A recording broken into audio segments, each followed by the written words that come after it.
Don't bash on the Sox. You know No. they're going to go farther than the Cubs this year. Oh God, they're so much more exciting. Like half of my group of buddies is Sox fans and half are Cubs fans, and the Sox fans are just like in heaven right now. Okay, Are I are, are you remember this. are you a Chicago native, Jason? Yeah, yeah. North Side? Uh-huh. Yep. I live in Rogers Park. Oh, really? Yeah. I've lived in Joliet back Okay. in the early '80s, Got it. explaining my Sox tradition.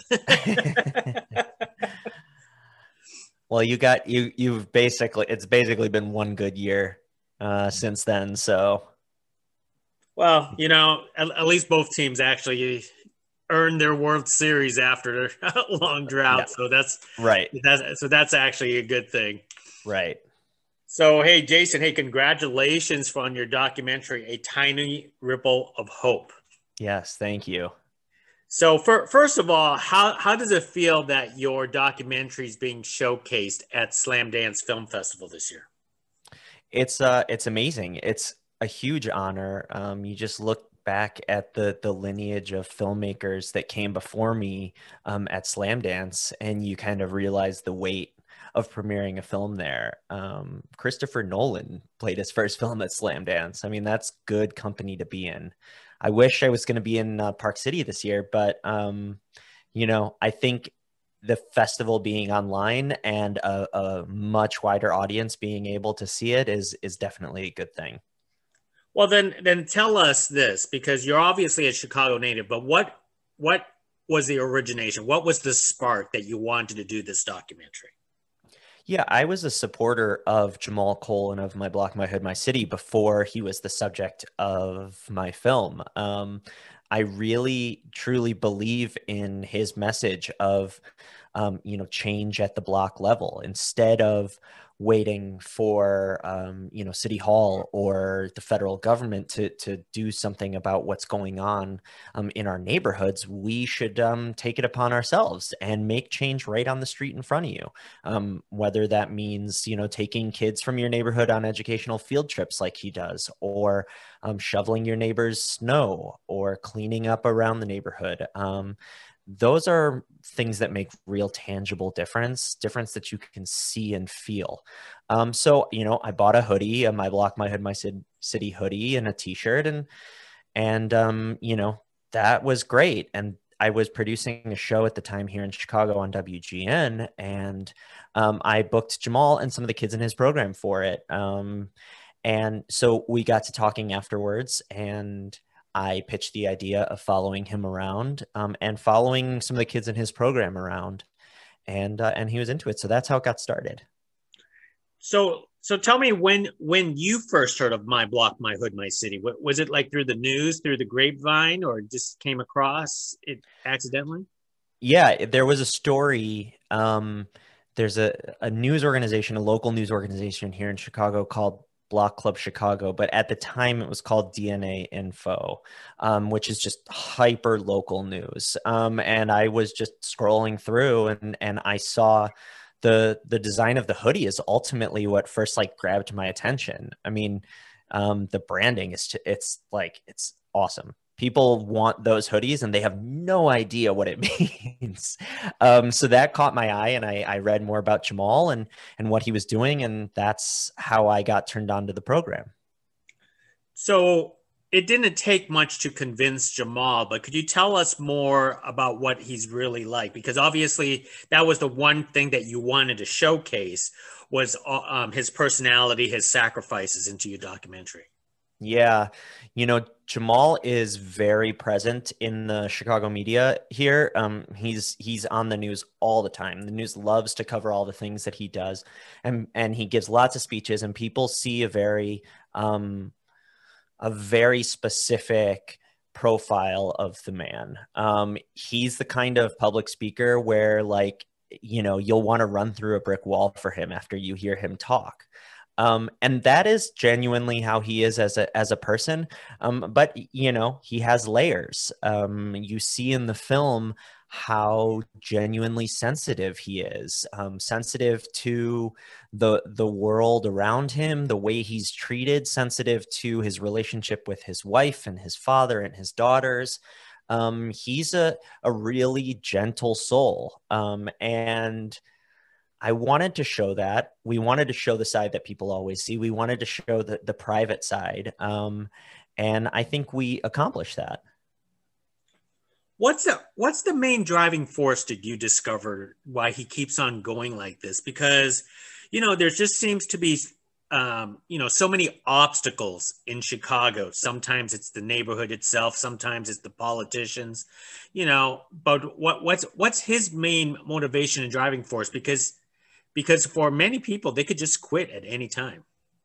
Yeah, it's in his nature. He has been doing this kind of work for as long as he can remember. He gives credit to his dad as having shown him these types of politics and these types of ways to do good at a really early age. And, even when it wasn't his full-time gig, when he was like a network administrator at a hedge fund, he was going to visit teenagers in Cook County Jail on the weekends just to talk to them. And that's where the program sort of came from, is out of these discussions that he had with these kids that the city and the outside world labeled as monsters. But I mean, we're talking about kids. We're talking about 12-year-olds.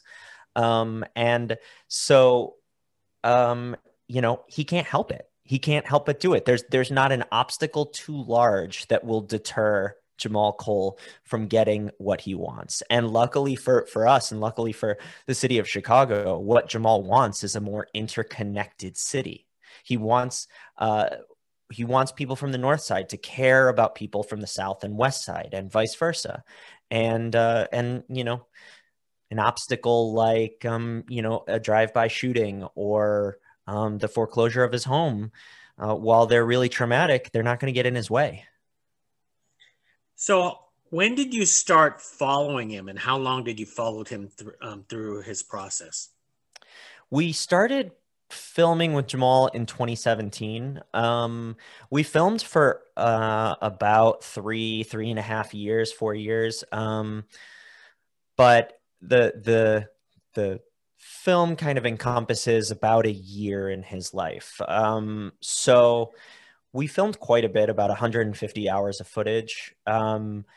And obviously whittled that down to an hour and a half. And we thought that, keeping it in a time frame like a year in his life, a year in the teens, in his program's life, would help give a little bit of context to all the things that he does and all the things that he was experiencing. Because, you see a lifetime's worth of experience in this film. And I think it's really powerful to understand that this is just Jahmal's everyday life. Now, obviously, you have some of his, community actually behind him. You talk to some of them, and it appears that they all have only good things to say about him. Yeah, I mean, I wasn't fishing for compliments for Jahmal, and I will say that people like former Mayor Rahm Emanuel were, the sound bites that we got of him talking about Jahmal are great and they're genuine. But he's not going to offer much more than that either way. So I think the really interesting stuff comes from the other nonprofit leaders in his community. And so we talked to 3 or 4 of them, and they really give a lot of good context to what we're seeing about the struggles that Jahmal has just in running his organization and about funding his organization. And it helps that they're like, these amazing people in the Chicago nonprofit world, and they struggle with the same exact things that he does. I really think that gives a little bit of life to what we're seeing. Are these improvements that he does, his efforts, are they like visible, or they're sort of just like the unsung type of heroic efforts by him. Because when we think of Chicago, we always hear all these news about crime and violence and so on. But it appears to me that a lot he does this, but it's not getting praise on the news as much as we hope, right? I mean, he definitely gets acknowledgement here in Chicago. He's doing something that's tangible. But and it's because it's tangible, it's oftentimes small. Shoveling for seniors. This past summer in my neighborhood, literally my street got hit by a tornado. Such a freak weather occurrence. My neighborhood was destroyed. He rallied people from all over the city to come help clean up my neighborhood. So, he'll get local news coverage for something like that. And it really does make a difference, those types of things. I think the bigger thing is, it's what he's doing with the kids. And exposing these teenagers to a world beyond their block opens things up to them in ways that, you can't imagine. A lot of these kids don't know that we have beaches in Chicago. He'll take them to the lake and they'll say, "What ocean is that?" And so he imparts in these kids the knowledge and that they are capable of doing great things outside of just their street. They can go to college in South Carolina or in St. Louis, like the kids that we feature in the film do. And that's, I think, something that they never would have conceived of if they hadn't been in Jahmal's program. That, yeah, I can go do this. This is for me too. Hence, you were showing some of these kids graduating and going to college with their acceptance letters and so on. That was just to prove how much he affects those kids, right? Yeah. I mean, the teenagers are great, and ultimately, their portrayal in the film is less than what we had originally intended. We thought we were going to follow 3 of the teens in his program for their senior year of high school, and that was going to be the film, and Jahmal would be a character in their lives. And Jahmal is really compelling, and that's part of the reason why we pivoted to featuring, to making it more about Jahmal. But also, the teenagers are just regular kids. They'd say, "Oh, we got accepted to 5 colleges already," and I'd say, "Well, why didn't you call us and let us know so we could come film you opening your letters?" So it was like, just let the teens be teens.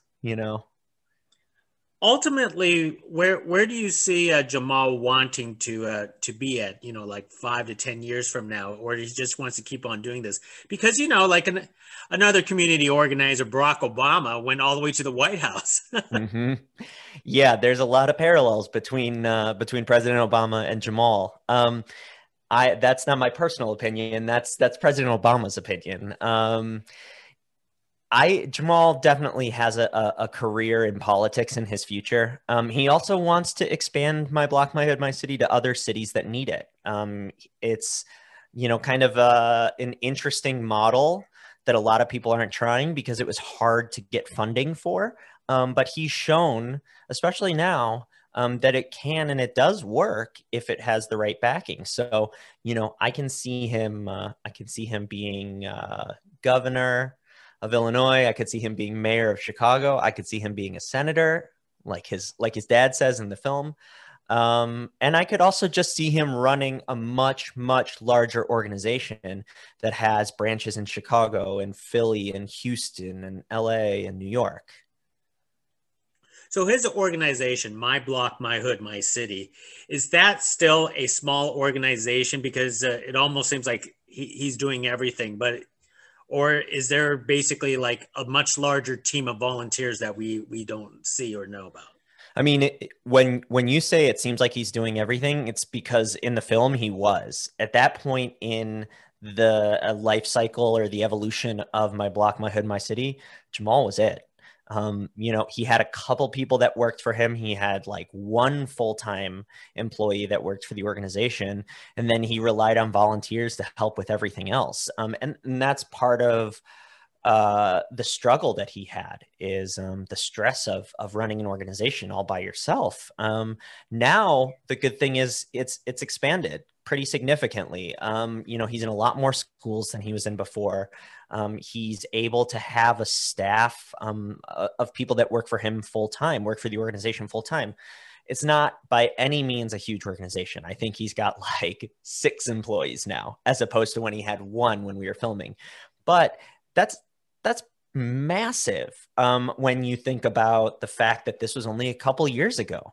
I mean, he is doing so much better, and it's because of all the struggles that you see in the film. It's not in spite of them.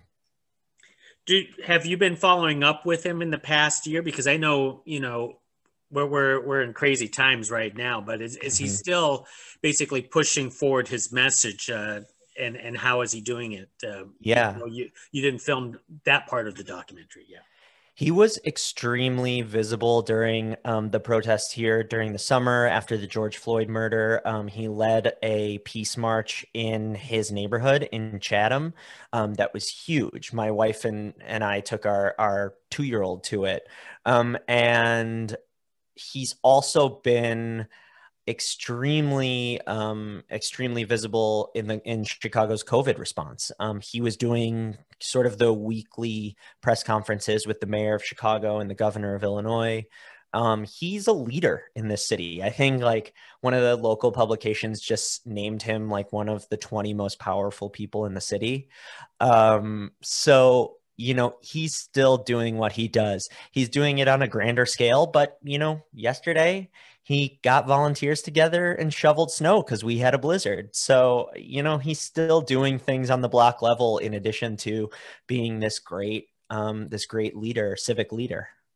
And it sounds like you're still active with his organization too, right?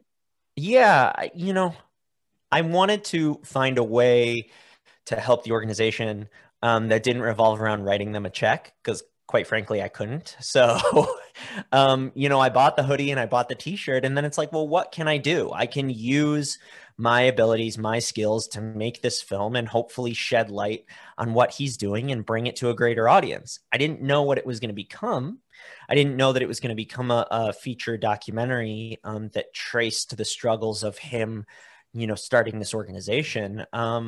But that was my way of sort of like giving back to the mission and the goal. And, since then, my wife and I have been volunteers in a bunch of the events that he holds. And like I said, he rallied volunteers to come help clean up my neighborhood after the tornado. So, yeah, I mean, this is the city that we want. And so we gotta make it our city. That's terrific. I really do appreciate you guys loving that city. I can't live in Chicago, but it's not because I don't love Chicago. It's just because I can't stand the 4 seasons anymore. We're getting very close to only having 2 seasons here. It's either winter or summer. Our spring and fall are down to like a month each, and it's like, I swear, fall used to be like 2 or 3 months. Spring used to be like 2 or 3 months, but yeah, it's a hard place to live, but if you can stick it out, the reward is pretty great. Excellent. Hey, so when audiences do check out your film, A Tiny Ripple of Hope, what is the one most important takeaway that you hope that they would walk away with? It's that spirit of interconnectivity that I was talking about. During that snow shoveling scene in the film where he's rallied all these people from all over the city to come down to the South Side. And it gets all this amazing press coverage and celebrities are tweeting about it. And it's a really wonderful moment for him. And he keeps getting these messages that are like, this isn't part of the film, but privately he keeps getting these messages that are like, hey, can I buy you a snowblower? And that is a fundamental like misunderstanding of why this is so important. A snowblower would be great. I'm sure he would accept 100 snowblowers. But it's not about that. It's about bringing people together to make a difference and not waiting for someone else to do it for you.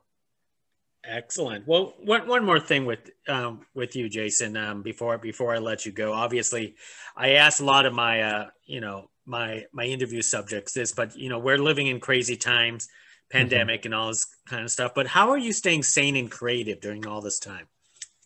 Yeah, it's hard. It's hard. I've had moments where it just feels desperate, especially when, we were in the midst of not being able to do anything, not being able to film anything. I was actually supposed to be out in LA the week that everything shut down to be with the editor of the film.